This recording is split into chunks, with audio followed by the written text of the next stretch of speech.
नमस्कार विद्यार्थी मित्रांनो, मागच्या लेक्चरमध्ये आपण नेगोशिएशनची प्रोसेस बघितली. मी तुम्हाला पुन्हा एकदा सांगतो. पहिल्यांदा प्रिपरेशन अँड प्लॅनिंग असतं. प्रिपरेशन अँड प्लॅनिंग करताना तुम्हाला 3 गोष्टी लक्षात ठेवाव्या लागतात. पहिलं म्हणजे काय, should be know what is goal. तुमचा गोल काय आहे याची तुम्हाला सर्वप्रथम. नेगोशिएशन म्हणजे काय, तुम्ही तंटा मिटवायला जाताय किंवा भांडण आहे ते मिटवायला जात आहे ना, नेगोशिएशनच्या टेबलवर बसताय भांडण मिटवायला. सगळ्यात पहिल्यांदा व्हॉट इज युअर गोल, तुमचा गोल काय आहे तो तुम्हाला माहीत असायला पाहिजे. दुसरा प्रश्न काय आहे, त्याला दुसऱ्या समोरच्याचा गोल काय आहे. The negotiator also think about the acceptation of the other negotiating party. Other negotiation party आहे त्याचं एक्सेप्टेशन काय आहे हे त्याला माहीत असायला पाहिजे. ओके, किंवा त्याचे गोल्स काय आहेत ते, म्हणजे तुम्हाला पहिल्यांदा स्वतःचा गोल माहिती असायला पाहिजे, समोरच्या पार्टीचा गोल माहिती असायला पाहिजे, आणि त्याच्यानंतर काय माहिती असायला पाहिजे सांगा. पुढची गोष्ट ती म्हणजे बॅटना म्हटलं आहे त्यांनी काय, अल्टरनेटिव्ह टू नेगोशिएट ॲग्रीमेंट. समोरच्याला जर आपण कुठच्या बॅटना म्हणजे बेस्ट अल्टरनेटिव्ह, तुम्ही त्याला बेस्ट अल्टरनेटिव्ह कुठचे देऊ शकतात याला म्हटलं जातं बॅटना. आणि बॅटनाचा खूप महत्त्वाचा गोष्ट आहे, कारण समोरच्याला तुम्ही तशा प्रकारे सुचवलं की तुला हे मिळू शकत नाही, मी तुला हे देईन, बघ भांडण करूया नको, सामंजस्याने विषय मिटवूया, तुला मी बेस्ट अल्टरनेटिव्ह हा देतो, त्याचा पण विचार करणं आवश्यक आहे. त्याच्यानंतर तुम्हाला डेफिनेशन ऑन ग्राउंड रूल्स, तुम्ही रूल्स कुठचे असणार आहेत, पहिल्यांदा कोण बोलणार आहे, म्हणजे सरकार बोलणार आहे, म्हणजे 3 पार्टी आहेत समजा, शेतकरी आहे, साखर कारखानदार आहे आणि सरकार आहे. तसं पहिल्यांदा कोण बोलतील, साखर कारखानदार, मग शेतकरी, मग सरकार, ते बोलणार आहेत. ते काय, डेफिनेशन ऑफ रूल्स, कुठं मीटिंग होणार आहे, प्लेस किती होणार आहे, किती वेळेत बोलायचं आहे, काय बोलायचं हे ठरवावं लागतं. त्याच्यानंतर तिसरं आहे क्लॅरिफिकेशन अँड जस्टिफिकेशन. तुम्हाला काय क्लॅरिफिकेशन, म्हणजे शेतकऱ्यांना जास्त दर वाढवून पाहिजे ऊसाचा, मग तो का पाहिजे. जस्टिफिकेशन म्हणजे ते जस्टिफिकेशन देणार की आपल्याला का पाहिजे, ते साखर कारखानदार जस्टिफिकेशन देणार की आपल्याला का परवडत नाही, ते सरकारकडनं कशी मदत अपेक्षित आहे हे मागणार. मग याला काय म्हटलं जातं, क्लासिफिकेशन अँड जस्टिफिकेशन. हे क्लासिफिकेशन अँड जस्टिफिकेशन झालं की bargaining and problem solving. This is the stage in which the actual negotiation take place. Actual negotiation या स्टेजमध्ये होते. Both the parties engage bargaining, give and take up, try to reach and the agreement, both parties make demand and concession. दोन्ही काय करतात, एकमेकांबरोबर हे bargaining करतात. आणि सगळ्यात शेवटी आहे काय, त्याचं क्लोजर अँड इम्प्लिमेंटेशन. शेवटी काय केलं जातं, फॉर्मल ॲग्रीमेंट करून ते इम्प्लिमेंट केलं जातं. आणि या लेक्चरमध्ये आपण बघणार आहोत टॅक्टिक्स ऑफ नेगोशिएशन, की नेगोशिएशनच्या कुठच्या टॅक्टिक्स आहेत ते बघणार आहोत. पहिली बघा, एक conflicting parties must be at the neutral venue. ते न्यूट्रल व्हेन्यूवर असले पाहिजेत. ओके, काय म्हटलं, conflict parties must meet at a neutral venue. Neutral venue म्हणजे काय सांगा, जे असं ठिकाण जे दोघांसाठी काय बोलणं योग्य असेल अशा ठिकाणी ते आले पाहिजेत.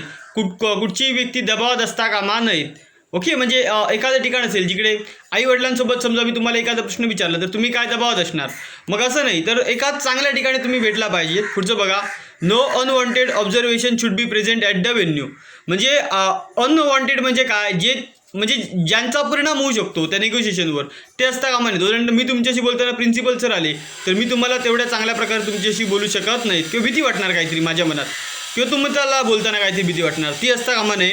पुढे बघा, a deadline for the resolution for the conflict may be decided at the mutual discussion.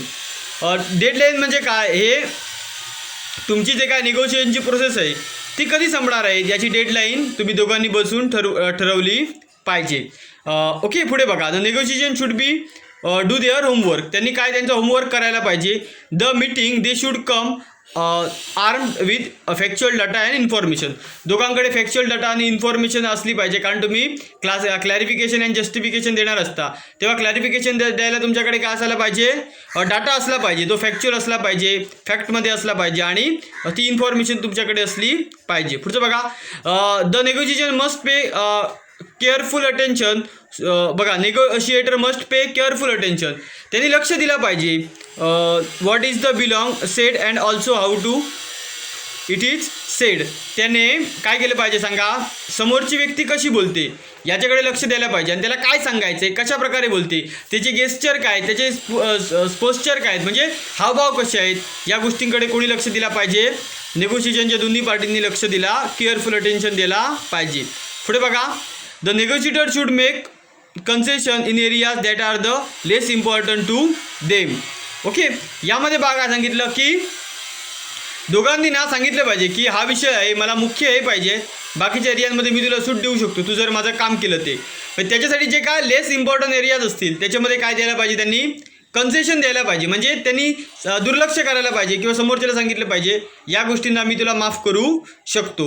Okay, म्हणजे तुमच्याकडनं समजा 5 लाखाचं एकाने कर्ज घेतलं, तो पैसे देत नसेल, तुम्ही पार्टी त्याच्याबरोबर बघून नेगोशिएशन करता, त्याला सांगू शकता तुला मी इंटरेस्टमध्ये काय देऊ शकतो, कन्सेशन देऊ शकतो, असं पण सांगायला पाहिजे.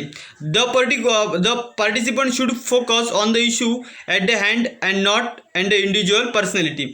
आणि दोघांनी सगळ्यात महत्त्वाची गोष्ट जी भांडणांमध्ये लक्षात घ्या, प्रत्येकजण ना पर्सनॅलिटीमुळे भांडतो.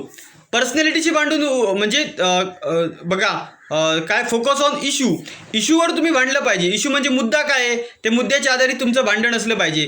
तुम्ही समोरची व्यक्ती आहे, ती व्यक्ती आहे म्हणून तिच्याशी भांडण करून तुम्हाला काहीही भेटणार नाहीत.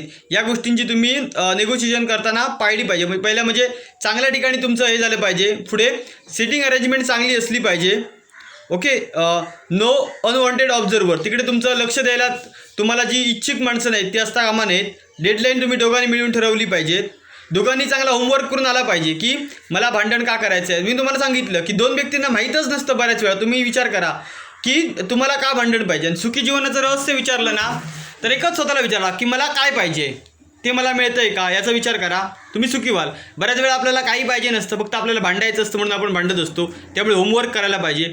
दोघांनाही केअरफुल अटेन्शन द्यायला पाहिजे. एकमेकांकडे केअरफुली अटेन्शन देऊन दोघांनी बघितलं पाहिजे की समोरच्याला काय बोलायचं, त्याचे हावभाव काय, त्याच्या डोळ्यात पाणी आहे का, त्याला त्याची किती गरज आहे, ह्या गोष्टीत पण त्यांनी लक्ष देणं आवश्यक आहे. पुढे मेक कन्सेशन, तुमच्यासाठी जे काय लेस इम्पॉर्टंट एरियाज आहेत याच्यामध्ये तुम्ही काय द्यायला पाहिजे, कन्सेशन द्यायला पाहिजे. आणि आधीच सांगायला पाहिजे मला जा मुख्य मुद्दा हा आहे, बाकीचे मुद्दे मला गौण आहेत, तर ते डिस्कशन करायला चांगलं होतं. पुढे तुम्ही इन्फॉर्मेशन आहे ना ती फुल शेअर केली पाहिजेत. जर तुम्हाला सांगितलं ना भाई, तुम्हाला 2 प्रकार सांगितलेत तुम्हाला मी, त्याच्यात तुम्हाला माहिती आहे ना, मी सांगितले की तुम्ही माहिती तुमची पूर्णपणे डिस्क्लोज करायला पाहिजे. इकडे बघा, इकडे सांगितलेलं आहे बघा, कुठचे आहेत ते, डिस्ट्रीब्युटिव्ह अँड इंटिग्रेटिव्ह. बघा इंटिग्रेटिव्हमध्ये काय असते, इन्फॉर्मेशन शेअरिंग हाय असते आणि डिस्ट्रीब्युटिव्ह म्हणजे लो असते. तुम्ही इन्फॉर्मेशन शेअरिंग हाय केली पाहिजे, कारण डिस्ट्रीब्युशन चांगलं असतं ना, इंटिग्रेटेड चांगलं असतं ना, त्यामुळे. पुढे काय, आणि तुम्ही काय केलेलं पाहिजे, फोकस ऑन द इश्यू, त्या इश्यूवर तुम्ही बोलायला पाहिजे. वैयक्तिक पर्सनॅलिटी, तू कसा आहेस मला माहिती आहे, तू याच्यापूर्वी काय केलं हे मला माहिती आहे, या गोष्टी बोलून काही उपयोग नाही. तुम्हाला आता काय पाहिजे त्या माणसाकडनं, त्या इश्यूवर तुम्ही बोललात तरी पण काय झालं, खूप झालं. बऱ्याच वेळा त्या वैयक्तिक जी काय पर्सनॅलिटी आहेत त्या पर्सनॅलिटीवर बोललं जातं, पुन्हा काय काय बाकीच्या इतर गोष्टींवर बोललं जातं. त्यामुळे तो इश्यू काय आहे, तो विषय आहे, तोच काय राहतो, बाजूला राहतो. या टॅक्टिक्स तुम्ही म्हणजे युक्ती निगोशिएशन करताना वापरलात तर तुम्ही सक्सेसफुल होऊ शकता. ओके, हा लेक्चर आपण इकडे थांबूया.